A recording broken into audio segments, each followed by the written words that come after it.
Amara had always believed that silence was safer than speaking. It never was.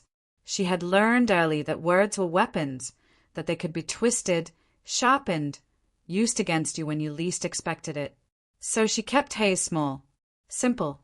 She spoke only when necessary, only when the world demanded it. To her landlord about the overdue rent, to her sister about the mother's medication, to the grocery clerk who always looked at her with pity she didn't ask for. But silence had a cost too. It filled her chest like water, heavy and cold, pressing against her ribs until she couldn't breathe. It made her invisible, and invisibility, she had learned, was its own kind of death. She lived in a narrow apartment on the 5th floor of a building that smelled like mildew and old regrets. The elevator never worked. The hallway lights flickered like dying stars. She climbed those stairs every night after her shift at the diner, her feet aching, her body bent under the weight of exhaustion she could never shake off. Her sister, Nadia, lived 3 blocks away with their mother. Nadia was louder, brighter, the kind of person who filled rooms without trying. She had a laugh that turned heads and a confidence Amara envied but could never replicate. Nadia didn't understand silence. She didn't need it. But Nadia also didn't know what it was like to carry the kind of shame that made you small. Amara had made mistakes. Not the kind people forgave easily. Not the kind she could explain without unraveling everything she'd tried so hard to hold together. She had trusted the wrong man once, given him her savings, her hope, her belief that things could be different. He took it all and left her with nothing but a debt she couldn't pay and a name that no one trusted anymore. So she kept her head down. She worked. She survived. She told herself that one day the weight would lift. It never did. On the night it all changed, she had been sitting on the edge of her bed, staring at her phone. The screen glowed in the dark like a tiny moon, illuminating the cracks in the wall behind her. She had been crying earlier, though she couldn't remember why. Maybe it was the rent notice taped to her door. Maybe it was the way her mother had looked at her that afternoon, with eyes full of disappointment she never voiced but Amara always felt. She had opened a voice note app. She didn't know why. She never sent voice notes.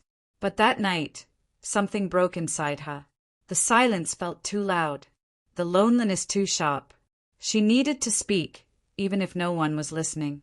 She pressed record. Her voice came out soft, trembling, barely more than a whisper. "I don't know if anyone will ever hear this," she began, her breath catching. "But I'm tired. I'm so tired of pretending I'm fine. I'm not fine. I haven't been fine in so long. I don't even remember what that feels like anymore." She paused, her throat tight. "I don't know how much longer I can do this. I don't know how to keep going when everything feels impossible. I just needed to say it out loud. Even if it's only to the air. Even if no one cares." She stopped the recording. Her hands were shaking. "Before we go on, tell us, where are you watching from? Drop it in the comments below." She stared at the audio file for a long moment, her thumb hovering over the delete button. But she didn't press it. Instead, she opened her contacts, scrolled to Nadia's name, and hit send. Except she didn't check the number. She didn't notice the single digit that was off. The contact she thought was her sister's had been mislabeled months ago, back when she'd switched phones and rushed through the transfer. She had never noticed, never had a reason to. The voice note went out into the void, and someone else received it. Amara didn't think about it again. She fell asleep that night with her phone beside her pillow, the screen dark, the silence settling back over her like a shroud. When she woke the next morning, there was a message waiting. It was from a number she didn't recognize. Asterisk asterisk, "You sent this to the wrong person. But I heard you." Asterisk asterisk. Her heart stopped. She sat up slowly, staring at the words. Her pulse quickened. She read it again, trying to make sense of it. Who was this? Why were they responding? She typed back quickly, her fingers clumsy. Asterisk asterisk, "I'm so sorry. I didn't mean to send that to you. Please delete it." Asterisk asterisk. The reply came almost immediately. Asterisk asterisk, "I'm not deleting it. You sounded like you needed someone to listen. So I did. Asterisk asterisk. She felt a strange mix of fear and confusion. This wasn't how strangers acted. People didn't care. They didn't respond to other people's pain like it mattered. Asterisk asterisk, who are you? Asterisk asterisk, she typed. There was a pause. The 3 dots appeared, then disappeared, then appeared again. Asterisk asterisk, someone who knows what it's like to carry weight no one else can see. Asterisk asterisk. Her breath caught. She didn't respond. She didn't know what to say. But something in those words made her chest ache in a way that felt both frightening and oddly comforting. Over the next few days, he messaged her again.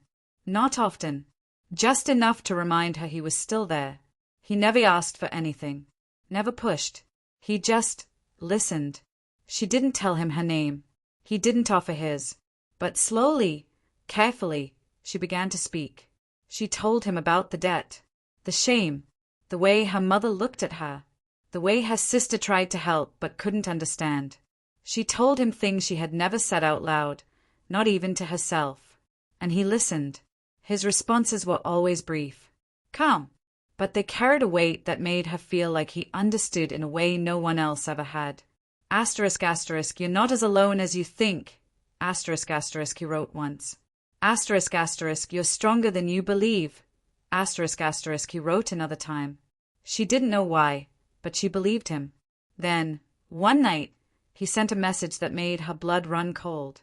Asterisk asterisk, I want to meet you. Asterisk asterisk. She stayed at the screen, her heart hammering. Asterisk asterisk, no. Asterisk asterisk, she typed quickly. Asterisk asterisk, I can't. I don't even know you. Asterisk asterisk. Asterisk asterisk, you know me better than most. Asterisk asterisk, he replied. Asterisk asterisk, and I know you. Asterisk asterisk. Asterisk asterisk, that doesn't mean we should meet. Asterisk asterisk. Asterisk asterisk, it means you're afraid. Asterisk asterisk. She was, but not of him. Of what it would mean if she said yes. Of what might happen if she let someone in. Asterisk asterisk, why do you want to meet me? Asterisk asterisk, she asked. His response came slowly, as if he were choosing each word carefully. Asterisk asterisk, because some voices stay with you long after they stop speaking, and yours won't leave me alone. Asterisk asterisk. She read it again, and again, and despite every instinct telling her to run, to delete his number, to go back to the safety of silence, she typed one word. Asterisk asterisk, okay. Asterisk asterisk. His name, she would later learn, was Cale, and meeting him would change everything. Cale had chosen the place, a cafe on the edge of the city, tucked between buildings that looked like they'd forgotten what sunlight felt like. It wasn't crowded. It wasn't bright. It was the kind of place people went when they didn't want to be seen. Amara arrived early, her nerves pulled tight like wire. She sat by the window, her hands wrapped around a cup of coffee she didn't drink. Her eyes flickered to the door every few seconds, her breath shallow, her mind racing. She didn't know what she was doing. She didn't know why she'd agreed. But something in his words had hooked into her, and she couldn't pull it free. When he walked in, she knew it was him before he even looked her way. He moved like someone who didn't need to announce himself. Tall, broad-shouldered, dressed in dark clothes that made him look like he'd stepped out of a shadow. His face was sharp, almost severe, with eyes that seemed to see too much. He didn't smile when he approached her table. He just sat down, his gaze steady, his presence filling the space between them like gravity. Amara, he said quietly. Her name sounded different in his voice. Heavier. Real. You know my name, she whispered. I looked you up, he admitted. After the Feist message. I needed to know who you were. His stomach tightened. That's invasive. It was necessary.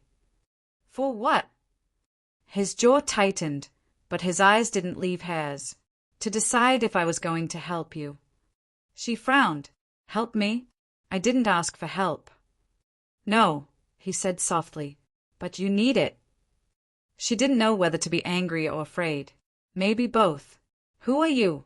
she asked again, her voice firmer this time. He leaned back slightly, his expression unreadable. "Someone who can make your problems disappear. If you let me." Her pulse quickened. "What does that mean?" "It means the people you owe money to, they won't come for you anymore. Your mother's medical bills, taken care of. Your sister's rent, paid." She stared at him, her mind struggling to process what he was saying. "Why would you do that?" she breathed. His eyes darkened. "Because I can, and because I want to."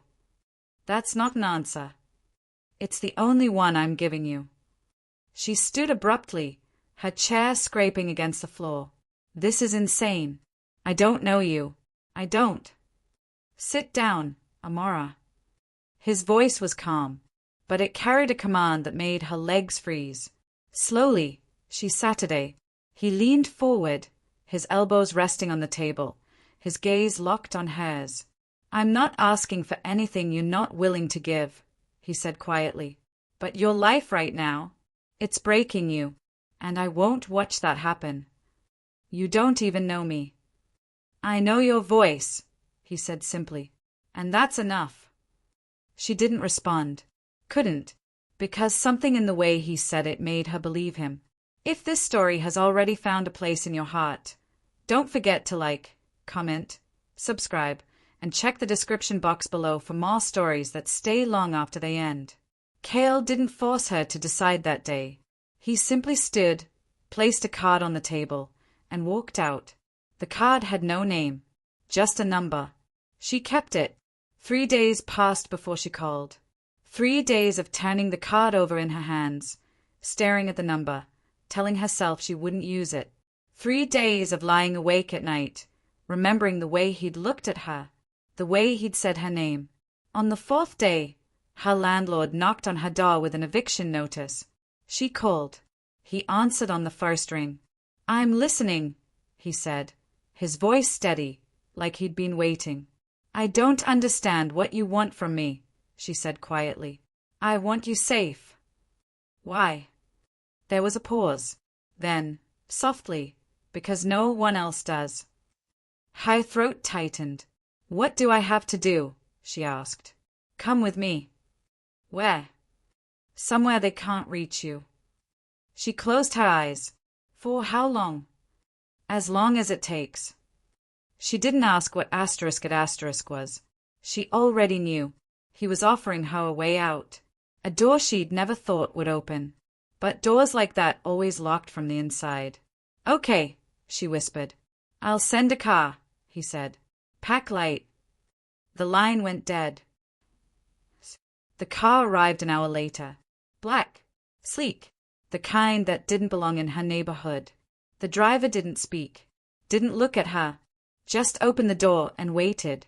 She climbed in, her hands trembling, her heart pounding. The city blurred past the window. She didn't recognize the streets, didn't know where they were going, but she didn't ask.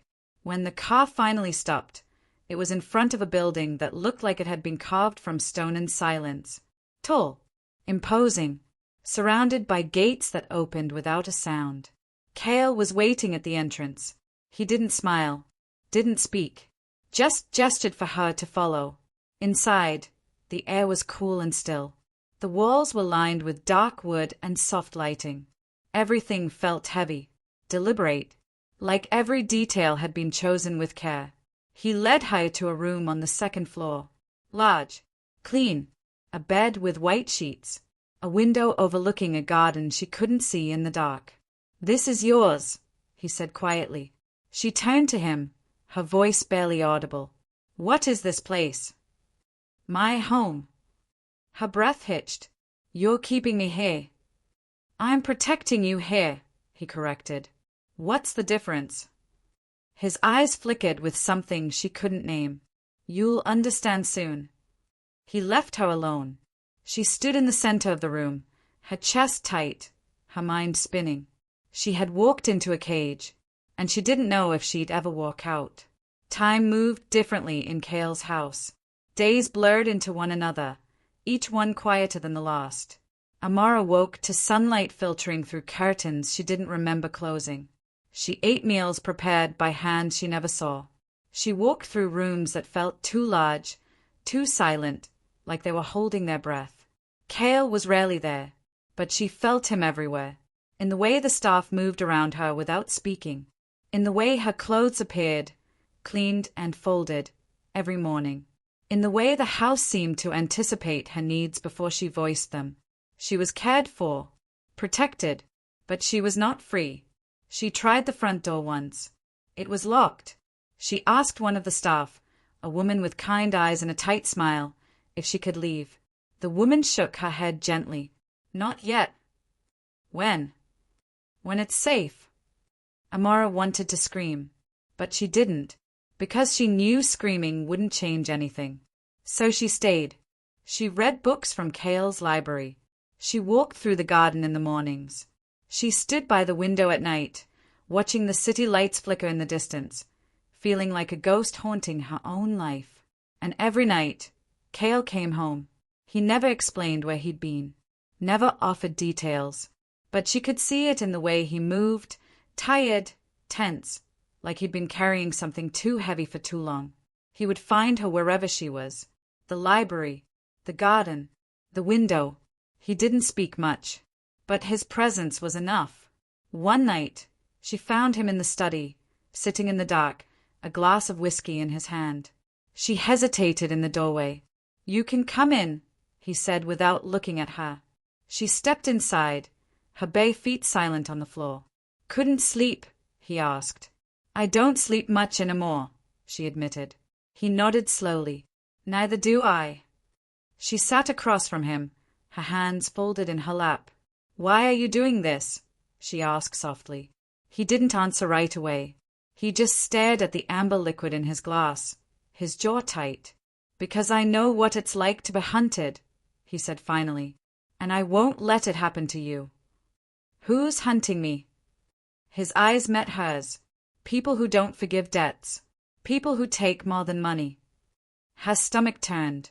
"And you," she whispered. "What do you take?" He leaned forward, his gaze steady. "Nothing you're not willing to give."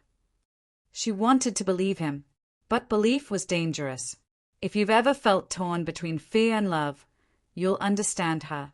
Remember to like, comment, subscribe, and check the description box below.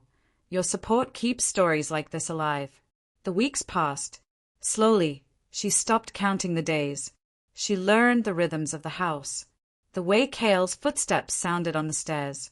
The way his voice softened when he spoke to her. The way his eyes lingered on her when he thought she wasn't looking. She learned that he was feared. That people who worked for him moved with the kind of caution reserved for predators. That his name carried weight she couldn't fully understand. But she also learned that he was careful with her. Gentle, even. He never touched her without asking. Never raised his voice. Never made her feel like she owed him anything. And that, somehow, made it worse. Because she wanted to hate him. But she couldn't. It happened on a night when the air felt too still. Amara had been in the garden, standing beneath the stars, trying to remember what freedom felt like. She heard footsteps behind her and knew, without turning, that it was him.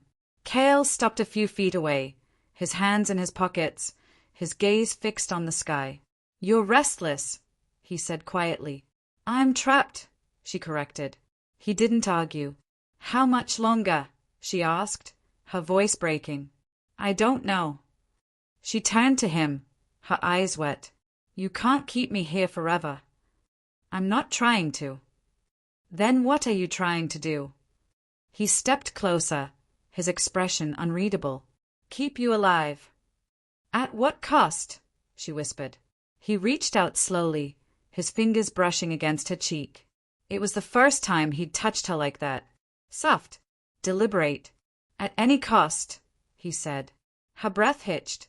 "I didn't ask for this," she said, her voice trembling. "I know." "Then why?" "Because I can't let you go." The words hung between them, heavy and raw. She pulled back, her heart pounding. "You don't get to decide that." His jaw tightened. I already have. She felt the cage tighten around her, and for the first time, she wondered if she'd ever escape it. The next morning, Amara woke to find the door to her room unlocked. She stood in the hallway, her heart racing, staring at the open space before her. She didn't know if it was a test or a mistake, but she didn't wait to find out. She walked downstairs, through the silent halls, toward the front entrance. The door was unlocked too. She stepped outside into the cold morning air, her breath visible in the chill. The gates were open. The city stretched out before her, close enough to touch. She could leave, but her feet didn't move, because she realized, with a sinking feeling, that she didn't know where to go. Cale found her standing there, her arms wrapped around herself, her eyes distant. He didn't say anything. He just stood beside her, his presence steady and unmoving. I unlocked the doors, he said quietly. She nodded. I know. You can leave. I know that too. Silence settled between them. But you're still here, he said. She turned to him, her eyes searching his. Why did you unlock them? His expression softened. Because I needed to know if you'd stay. Her chest tightened. And if I don't? He looked away, his jaw tight. Then I'll let you go. She didn't believe him, but she wanted to. If your heart's racing too, take a breath. And don't forget to comment, subscribe, and check the description box below for more unforgettable love stories. She didn't leave that day, or the next, because somewhere along the way, the cage had stopped feeling like a prison, and that terrified her most of all. The world outside found them anyway. It came in the form of a phone call Cale took in the middle of the night. Amara heard his voice through the walls, sharp, cold, a tone she'd never heard before. When he emerged, his face was a mask of controlled fury. Pack your things, he said. Her blood ran cold. What's happening? They know you're here.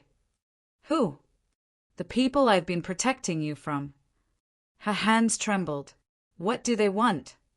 His eyes met hers, and for the first time, she saw fear in them. You. The next hours were a blur.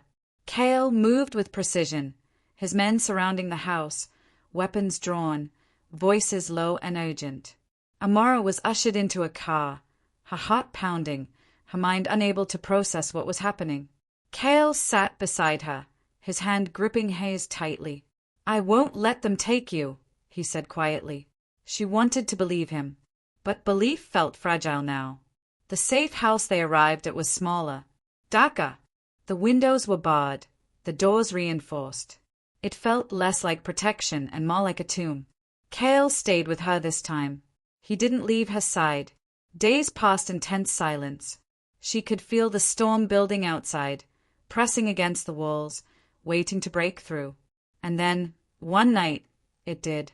She heard the gunfire first. Sharp, brutal, shattering the silence like glass.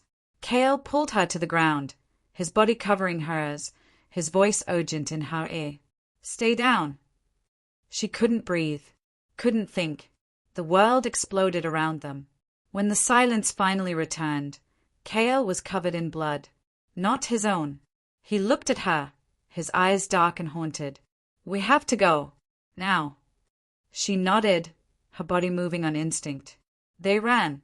They didn't stop until they reached the coast. A house by the water, isolated, hidden. Amara collapsed the moment they stepped inside, her body shaking, her mind unable to hold onto anything solid. Cale knelt beside her, his hands gentle despite the violence still clinging to him. You're safe, he said softly. She looked at him, her eyes wet. Am I? He didn't answer, because they both knew the truth. Safety was an illusion now. The days that followed were quiet. Too quiet. Cale was different, distant. She could see the weight pressing down on him, the way his hands shook when he thought she wasn't looking. One night, she found him on the balcony, staring at the ocean, his face drawn and tired. You're hurt, she said softly. I'm fine. You're lying. He turned to her, his eyes filled with something raw. I failed you. Her breath caught. No, you didn't. They got too close. I should have. You saved me, she interrupted, her voice firm. You saved me, Cale. He shook his head, his jaw tight. I put you in danger in the first place. She stepped closer, her hand reaching for his. I chose to stay. He looked down at their joined hands, his expression breaking. Why? He whispered. She didn't know how to answer, because somewhere along the way, the lines had blurred. Fear had turned into something else, something she didn't have a name for. Because I see you, she said quietly, and I'm not afraid anymore. He closed his eyes, his breath shuddering, and for the first time, he let himself hold her. Before we close this chapter, take a moment, like, comment, subscribe, and check the description box below. Every small gesture helps the next story find its way to you. The threat passed. Slowly, painfully, Cale's men found the people who had come for her, dealt with them in ways she didn't ask about. The danger was over, and with it, the reason for her to stay. Cale told her one morning, his voice carefully neutral. You're free to go. She stayed at him, her chest tight. Where would I go? Anywhere you want. And you? His jaw tightened.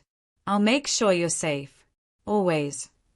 She stepped closer, her eyes searching his. That's not what I asked. He looked away, his hands clenched. I can't ask you to stay, Amora. Not after everything. You're not asking, she said softly. I'm choosing. His eyes snapped to hers, wide and disbelieving. Why? She reached up, her fingers brushing against his face. Because you listened when no one else did. Because you saw me when I was invisible. Because you gave me a cage, and then you gave me the key. His breath hitched. I love you, she whispered. He closed his eyes, his hands trembling as they found her waist. I don't deserve you.